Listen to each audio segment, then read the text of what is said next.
Thank you, Mr. Speaker, my honorable colleagues in Congress. Thank you for this opportunity to defend myself and clarify some facts. To the members of the press who took offense in my social media post, I sincerely apologize. Sensitive information has been removed. I understand that the media endeavored to get my side of the story. I acknowledge your efforts. I'm sorry, and I could have handled it better. Ladies and gentlemen, when President Bongbong Marcos called the attention of public servants and contractors involved in faulty flood control projects, I considered the following as his objectives. Number one, to finally put an end to the debilitating floods that we continue to experience nationwide. And two, to restore integrity and accountability in public service. I could not agree more with the President that we as a nation have suffered enough due to the rampant floods and that the time to fix this law is long overdue. Sadly, my friends, the floods we experienced in the past 2 weeks are expected to remain or recur according to Pag-asa's latest forecast. Now, while fixing our flooding issue needs to be top priority for government today, Mayor Bernie Tacoy of Mataguac, Leyte exploits this vital topic by sensationalizing false information to the media. Now let me clarify the facts. In an interview with RMN Tacloban, Mayor Tacoy complained that the Mataguac flood control project was destroyed due to substandard materials, much as he admitted that the project was still ongoing and unfinished.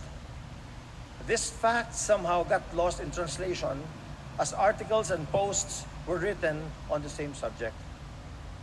To set the facts straight, we asked the DPWH, 4th District of Leyte, and they clarified that the reason why the flood control wall was damaged is because the project is still ongoing. Hindi pa po tapos. Nagsimula ang proyekto in February of this year at matatapos pa lang sa Nobyembre. Kakatapos pa lang po ng kalagitnaan ng paggawa ng flood control na yan. And I will explain later why this is very critical. But second, Mayor Tacoy complained that the LGU was not consulted. This is very misleading because with DPWH projects, ladies and gentlemen, the agency is required to coordinate and inform the LGU. Kaya nga po makikita nyo sa picture na yan, no? Sinasabi niya hindi rin nakipag-coordinate ang DPWH. Pero in January 16, ayan, may coordination meeting sila. Andiyan pa yung grid coordinates para malaman niya exactly kung yan nga ba yung opisina nitong Mayor Tacoy na ito.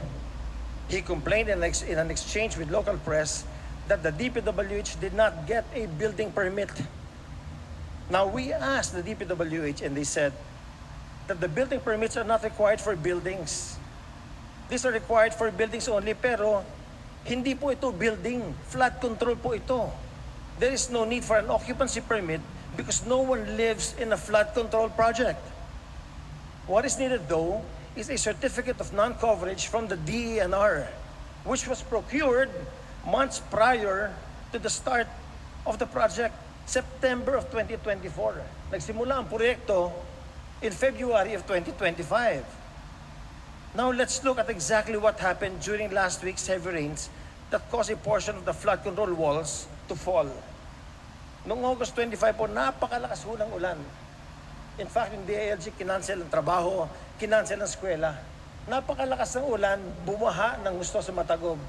Dahil ang Mataguac, napapaligiran po yan ng dam at yan po ang naging catch basin ng distrito namin. And again, yun ang nag-cause na nasira ang flood control kasi nga, hindi pa tapos, hindi pa completed ang project. Now we ask, what was that portion that was not yet finished? When we searched for answers, we found that a certain element, ang tawag po na doon ay lock. Lock was the portion missing. Para sa ating mga hindi engineer, itong tinatawag nilang lock ay yung parte ng flood wall na lumalaban sa lakas ng presyo ng tubig. With this element still missing, kasi nga hindi pa tapos yung project, the walls were still not fortified as per plan to withstand expected water pressure. In Leyte, we have the so-called Hibulagnan Dam, situated in the municipality of Villaba, katabi ito ng Matagob, and it splits into two tributaries. At the bottom of all this, ito na po yung Pagsangaan River sa Ormoc City. This is a wider river that can accommodate large volumes of water. This is where we want the waters of Matagob to lead coming from the dam para ma-divert lahat ng flooding water sa Matagob. I want to inform each and every member of this house that in the district I represent, we have 41 river systems that make up the drainage system of our district. Napakalaki.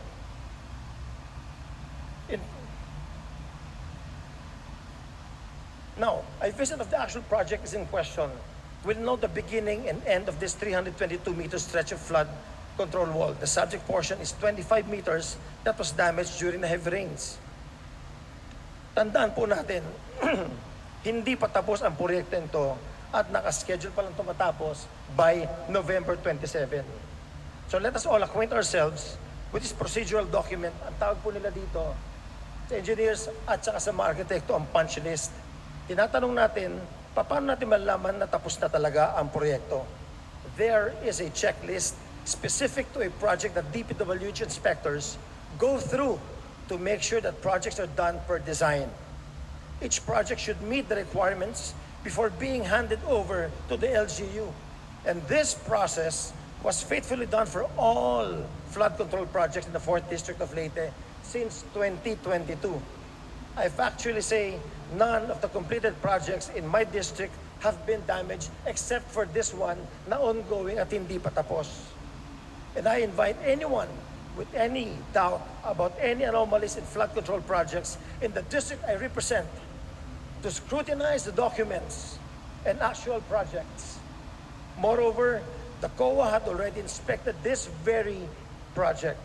Findings would be available from the DPWH or COA. If ever any verified anomalies surface, just in case, well, I would gladly face the issue. But until then, I highly recommend, especially to Mayor Tacoy of Matagob, to please exercise caution. The lack of accountability and integrity of some public servants and contractors have led to the burgeoning problem of persistent floods. Some, but not certainly all. In fact, accountability and integrity of work must be expected across all professions, not just us lawmakers. And we cannot simply weaponize popular issues like this to make baseless accusations on just anybody, on just anyone. And therefore, proper verification of facts must be exercised. This is the only responsible thing to do. Tayo na mga kongresista, ang trabaho natin gumawa ng batas. Ang sunod ginagawa natin trabaho, mag-request ng pondo. Pag naaprubahan, dumidiretso sa DPWH. Sila nagpapabidding, binibigay sa mga natural winning bidders. Pero bago magsimula ang nasabing proyekto ng DPWH, dumadaan sa coordination to sa mga LGU. Kung saan gagawin ang proyekto at sinisigurong kumukuha ng necessary government documents for the purpose of constructing government projects. Kaya napakalaking kalokohan ang ginawa ni Mayor Tacoy na paglinlang sa press at sa tao ukol sa ongoing flood control program. Dahil sa misinformation na binigay niya, nilunok ito ng publiko as gospel truth sa lahat ng mga lumabas na interview niya sa radyo at sa TV. Mga kaibigan, mga kasama sa gobyerno, huwag natin payagan na magwagi ang kasinungalingan at maling pagbibigay ng impormasyon. Then comes the issue of ethics. I looked up the meaning of ethics online and it says, ethics is a study of what is morally right and wrong, good and bad, involving systems of moral principles and values. It includes examining our values, principles, and purposes to determine how we should live and interact with others, ensuring fairness, respect for rights, and the minimization of harm. This was my contention when I called out Mayor of Baguio City, Benji Magalong, when he was issuing blanket statements implying that all congressmen in this house are corrupt. By all means, Mista, call out corruption. That is both a responsibility and a moral duty. Tutulungan kita. Labanan natin ng korupsyon. But one must draw the line when it comes to generalization. It is responsible to make the fault of one. It is irresponsible to make the fault of one apply to all. Balitan po natin ang lamesa. Kung merong corrupt na mayor, tama ba na sabihin natin na lahat ng mayor ay corrupt din? Of course not. The answer is very elementary. Now, dito sa sarili nating bahay, Deputy Speaker Ronnie Puno would fault me for defending myself from baseless attacks and cite the same as an ethical issue. I've been asked about the statements of DS Puno. It is good that he touched on the issue of ethics. I agree. The House should step up and lead by example. In fact, this should have been done a long time ago. Let us go back to where this whole trouble started. Saan ba nagsimula ito? Saan ba ang punot dulo nito? Anomalous flood control program. Sa budget ng presidente, kinailangan pa niya mag-veto. Kasi nga hindi na reflected sa kanyang vision. Mabuti na rin na nanggaling kay DS Puno mismo ang issue ng ethics dahil gusto niya na isa lang sa ethics committee ang kapwa niya, kongresista. Mabuti siguro kung balikan natin ang punot dulo nitong buong kontrobersya na hinaharap natin. Itong flood control na inabuso ng ilan pero sinagasaan ng lahat. Huwag po nating lahatin. Kung may ethics committee man lang, isa lang din natin yung kumate ng budget. Huwag na natin simulan sa 2022. Kung gusto nyo, kahit nung 2025 lang. The same standard should apply to all. No sacred cows. You speak of ethics when one rises to defend his name from baseless allegations. All the more ethics should come into play when a whole institution is tarnished over the lack of accountability of some. Ladies and gentlemen, to end this privileged speech of mine, in 1991, thousands of people died in Ormoc because of a flash flood. 8,000 people perished in 45 minutes. But under our watch, we have gone to great lengths to ensure that all projects are not substandard and all are above board. Prior to 2010, bago kami nakumupo sa Congress, marami kami naabutan na tulay na walang sapa, na walang tubig sa ilalim, pero nilagyan na lang ng tulay. Dear colleagues, no less than the President of the Philippines has called out and exposed the issue on flood control. Alam naman natin, sa puso at isip natin ang punot dulo ng lahat ng ito. Nasa konsensya na ng bawat isa sa atin kung tayo ay naging bahagi ng lahat ng usaping ito. Daghang kayong salamat, Mr. Speaker. Magandang hapon po sa lahat.